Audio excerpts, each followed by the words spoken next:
केंद्रीय मंत्री अर्जुन मुंडा ने स्वर कोकिला भारत रत्न लता मंगेशकर जी के निधन पर दुख जताते हुए कहा कि उनके निधन से मन जो है वो बेहद दुखी है। पुण्य आत्मा को मेरी भावपूर्ण श्रद्धांजलि। उनका जाना देश और संगीत दोनों जगत के लिए अपूर्ण एक क्षति है।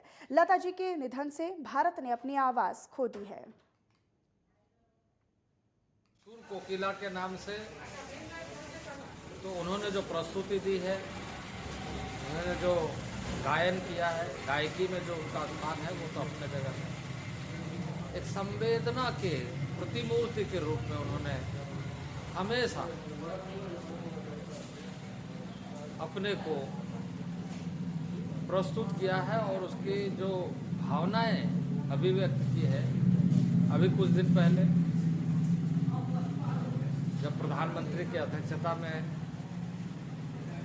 अमृतकाल की बैठक हो रही थी अमृत महोत्सव के लिए, तो वो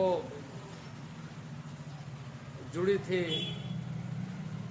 वर्चुअल कॉन्फ्रेंस मुंबई से अपने घर से, और इतनी सहजता के साथ अपनी बातों को और अमृत महोत्सव को, क्योंकि उन्होंने इस बात का भी जिक्र किया कि मैं देश के उन जवानों के लिए कैसे गाना गाई थी। और बीजेपी विधायक दल के नेता और पूर्व मुख्यमंत्री बाबूलाल मरांडी ने भारत रत्न लता मंगेशकर जी के निधन पर शोक व्यक्त किया। दरअसल उन्होंने कहा कि संगीत जगत की अद्वितीय प्रतिभा का चले जाना देश के लिए ही नहीं बल्कि पूरी दुनिया भर के लिए अपूर्ण क्षति है।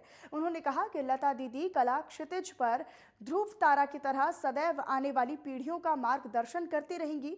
लता दीदी की आत्मा की शांति के लिए ईश्वर से प्रार्थना की।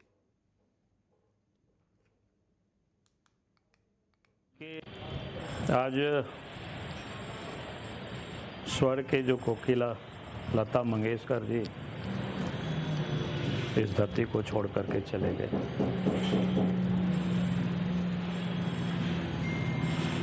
ये लता मंगेशकर जी एक काले वैसे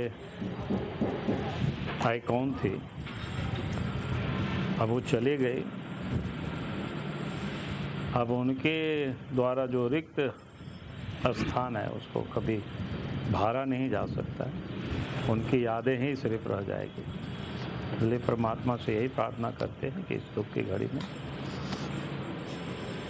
एक तो उनके सभी शुभचिंतकों को